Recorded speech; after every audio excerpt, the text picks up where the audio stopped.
I'm Jake. I'm Tom. And we are VIMTV Velocities in Music. We're going to do a 2010 release, as we've been doing quite a lot lately, Jimmy Eat World. Not Bleed American, but invented. You wouldn't be able to tell that it's not Bleed American because it seems like that's what Jimmy Eat World wants to recreate and are trying to do so in Invented. And maybe that's a little unfair towards this band, but this band, you know, they're more, I wouldn't even say they're indie. They're just kind of a pop, rock, punk band. That's just kind of what they are, you know? They had a lot of punk elements on Bleed American. They still retain those, but they're getting a lot of just traditional rock elements in there. And I like that they're able to take those genres and embrace them and incorporate them. It's almost like what we said about Fountains of Wayne. Only they're able to focus and hone it more, and that's really commendable. And before we flip the camera on, Tom and I were discussing how a good way to sum up this album, because just one of the tracks, and it was kind of a microcosm for the whole album, was the guitars are good,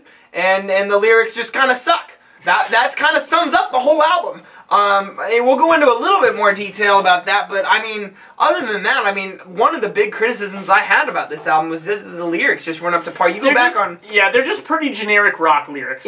Or emo, I would say. I would go more emo. In fact, I would say most of the time, on specific songs, specifically Coffee and Cigarettes, track 6, and in track 10, Action Needs an Audience, I felt like they actually took away from my listening experience. They actually took away from me listening to the good things that are going on, like the production, like the guitar noises that the guitar effects that they put on. The guitar production and the performance is great. Some of the most stand out. I love Jimmy Eat World. They're really good at writing songs. Even if they're using a traditional structure format, this is one where I'll let it slide because they're so good at build crescendos and decrescendos and putting certain parts in certain places to make... They bring the dynamic element where many bands just don't. And when you come down to it, you are not going to find a band out there today that can write this many, this high level, high quality and high quantity of just catchy vocal melodies. It's so hard to find any band that can do it as well as Jimmy Eat World.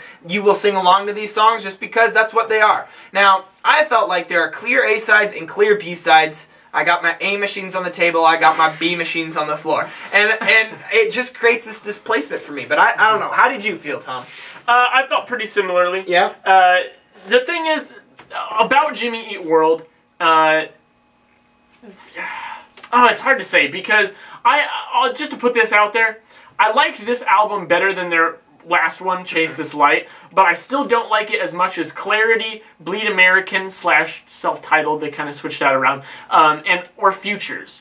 But the deal is, I feel like of late, Jimmy Eat World has focused so much more on the melancholy, emotional, sentimental, even sad side of their music that even in their rocker tracks, that part shines through, and it becomes a little burdensome to listen to, a little overwhelming because it's like, oh man, I'm kind of sad. I mean, like Bleed American was not really that way at all. You had some upbeat tracks. Even the first track, Bleed American, you know, it was a rocker, but it had this attitude that you were like, yeah, like you had a smile on your face while you were rocking out. Well, a lot of these songs, and even when you got to their album Futures, the ones that rocked out, I felt like I had a frown on my face while I was rocking out. Like I'm rocking out, but it's like the sad, lonely guy rock out. And I think a lot of people are actually attracted to that. I just am not. Right. I like on like Bleed American and even kind of on Clarity, not quite as much, but when they're able to switch back and forth between the kind of happier moods and balance it out with the more sentimental stuff. Because then the sentimental stuff actually, it was more meaningful, it was more authentic, whereas now it just seems like it's saturated with it. And it's just staple product at this point. Exactly. And I got a lot of that on this album, especially towards the end. Yeah, but even the beginning, Hard is Hard to Find. It starts out and it just kind of sounds like a sad song. See, I like that song, but really, for some reason on that song they use a ton of strings, and it's really the only place on the album where I felt that was super evident. Strings. Yeah. They use other sort of synths and stuff like that to kind of round the sound out, which I actually liked. I felt like it beefed up their sound and complemented the guitar effects that they were using. There's a lot. It's front heavy, but it's kind of pop rock. So what do you expect? One other thing that I kind of wanted to note was, you know, to go back to the having clear A-sides and clear B-sides. It really makes an album feel disjointed and will cause people to skip tracks. So that's not the way I view an album should work. And if you look at the I posted an interview of Jimmy Eat World down there talking about Invented in the creation of, and they kind of just say, well, yeah, you know, this is just what we do. We just kind of create a, you know, whatever we're playing at the time, and it should be a snapshot. And while that's true, and we like that. And it should be kind of retrospective of what you're doing at that time. At the same time, how many kick-ass albums have you heard in the past 10 years where the band just didn't give a shit? The band was just like, oh, whatever, we're just going to record what we had down, you know, no big deal. And have it be just like one of these genre-defining albums. You can't find that out there because you have to care. If you don't care, your album's not going to be very good, people. Come on now. It's just like that in football. Yeah, it's like they could have put a little more effort into it to really switch things up, and I definitely would have liked that. At the same time, these guys are probably some of the best rock songwriters out there right now. I agree. But for sure, especially for radio-friendly rock. Yeah, but for sure, there's just too many tracks that aren't strong enough material. Mm-hmm. It's definitely an enjoyable listen. Once again, the instrumentality, especially the guitar work and sounds. I mean, when you get to that rock out at the end of track 11, the title track, Invented, wow, is that just huge? And then they just let it be noisy in a way that they, you know, haven't really done in a long time. Mm-hmm. And that was very effective. Mm-hmm. But I felt like that was kind of spotty. There wasn't enough of it. Right. It's just kind of, I don't know, hit or miss.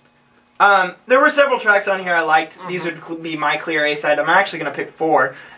Track 3, Evidence. Track 4, Movie-like. 5. You're right, track 5, thank you. And track 8, Little Thing, and track 11, Invented, which starts off in that kind of melancholy, sad, acoustic song that you get from typical Jimmy Eat World, and then it just blows up into this Weezer-esque, you know, kind of punk, dirty explosion. Yep. I'm going to go with track 3, Evidence. That song is really good. I'm also going to go with track 7, Stop. That's kind of one of the more sentimental ones, but I felt like it was actually really effective because they made it a little more deliberate. And then also track 11, Invented. Mm-hmm. Good building track. What'd you think? It's good. I'm going to go ahead and give it a 71. Cool. I was thinking of 72. I mean, this is one of those, it's good enough to be in that 70s range. It's solid. Mm-hmm. We're going to post an episode tonight about our scale, so if you're interested, go to www.velocitiesandmusic.com under the Philosophies tab, and you'll be able to see what we're talking about when we grade these movies. Mm-hmm. Or, I'm sorry, albums. What do you guys think about Jimmy Eat World's Invented? I'm interested. Tom's interested. We want to talk about it. Did you like it? Did you feel it was stronger than what we're giving it credit for? Tell us about it and why. www.velocitiesandmusic.com or leave us a comment on our YouTube channel. I'm Jake. I'm Tom. And we are VIMTV, Movie Music Critique Forward.